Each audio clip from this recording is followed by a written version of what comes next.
হরে কৃষ্ণ। সকল কৃষ্ণ ভক্ত শ্রোতাকে জানাই আমি রাখি আমার তরফ থেকে অজস্র প্রণাম, শ্রদ্ধা আর ভালোবাসা। আমি এই চ্যানেলে প্রতিদিন সন্ধ্যাবেলায় গীতাপাঠ করে থাকি।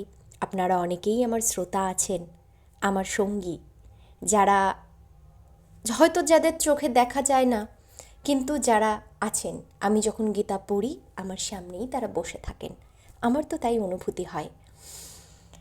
যাই হোক, ফিরে আসি। আমরা পড়ছিলাম দৈবসুর সম্পদ বিভাগযোগ। আর হ্যাঁ, চ্যানেলটিকে সাবস্ক্রাইব না করে থাকলে কিন্তু অবশ্যই সাবস্ক্রাইব করে দেওয়ার কথা আজ কিন্তু ভুলবেন না। শুরু করছি। শ্লোক ৯। এতং দৃষ্টিমবষ্টভ্য নষ্টাত্তানো হল্প বুদ্ধয় প্রভাবন্ত গুরুকর্মাণ ক্ষয়ায় জগতো হিতা। অনুবাদ: এই প্রকার সিদ্ধান্ত অবলম্বন করে আত্মতত্ত্ব জ্ঞানহীন, অল্প বুদ্ধিসম্পন্ন, উগ্রকর্মা ও অনিষ্টকারী অসুরেরা জগৎ ধ্বংসকারী কার্যে প্রভাব বিস্তার করে। তাৎপর্য: আসুরিক ভাবাপন্ন মানুষেরা যে ধরনের কাজকর্মে নিযুক্ত তা পৃথিবীকে ধ্বংসের পথে নিয়ে যাবে। ভগবান এখানে বলেছেন যে তারা অল্প বুদ্ধিসম্পন্ন। জড়বাদীরা, যাদের ভগবান সম্বন্ধে কোনো জ্ঞানই নেই, তারা মনে করে যে তারা উন্নত, কিন্তু ভগবদ্গীতার নির্দেশ অনুসারে তারা অল্প বুদ্ধিসম্পন্ন এবং সব রকমের কাণ্ড জ্ঞানহীন। তারা চরমভাবে এই জগৎকে ভোগ করতে চেষ্টা করে, তাই তারা ইন্দ্রিয় সুখ ভোগের জন্য সর্বদাই কিছু না কিছু আবিষ্কার করতে ব্যস্ত।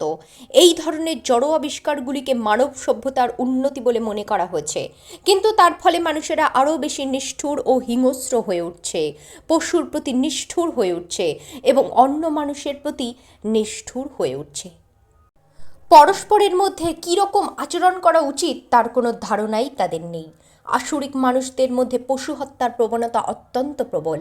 এই ধরনের মানুষকে পৃথিবীর শত্রু বলে গণ্য করা হয়, কারণ অবশেষে একদিন তারা এমন একটা কিছু তৈরি করবে বা আবিষ্কার করবে যা সমস্ত সৃষ্টিকে ধ্বংস করবে। পরোক্ষভাবে এই শ্লোকে পারমাণবিক অস্ত্রশস্ত্র আবিষ্কারের আভাস দেওয়া হচ্ছে, যে সম্বন্ধে আজ সারা জগৎ গর্বিত। যে কোনো মুহূর্তে যুদ্ধ শুরু হতে পারে এবং তখন এই সমস্ত পারমাণবিক অস্ত্রগুলি ব্যাপক ধ্বংস সাধন করবে। এই প্রকার জিনিস সৃষ্টি হয়েছে কেবলমাত্র জগৎকে ধ্বংস করবার জন্য, এবং এখানে তারই ইঙ্গিত দেওয়া হয়েছে।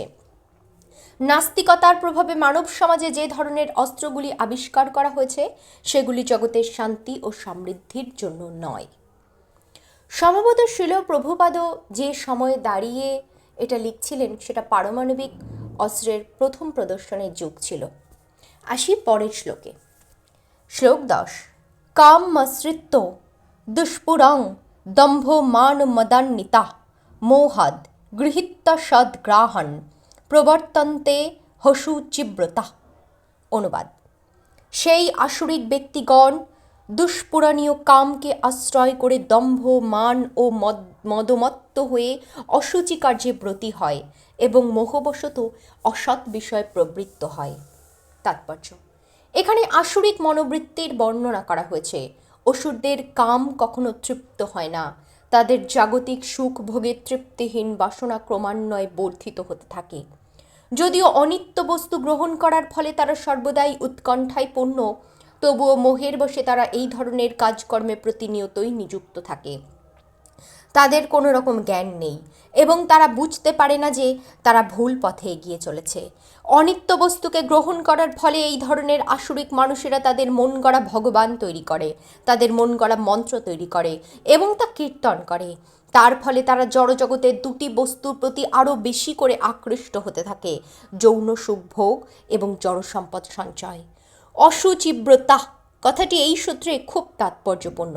এই ধরনের আসুরিক মানুষেরা কেবল মদ, স্ত্রীলোক, মাংসাহার ও জুয়া খেলার প্রতি আসক্ত।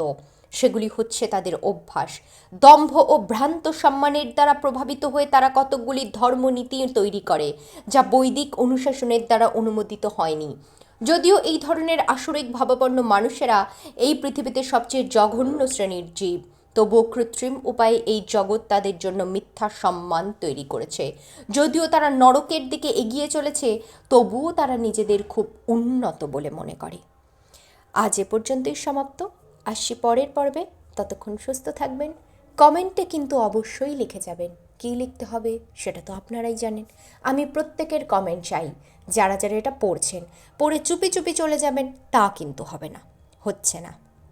আসছি পরের পর্বে, সুস্থ থাকবেন।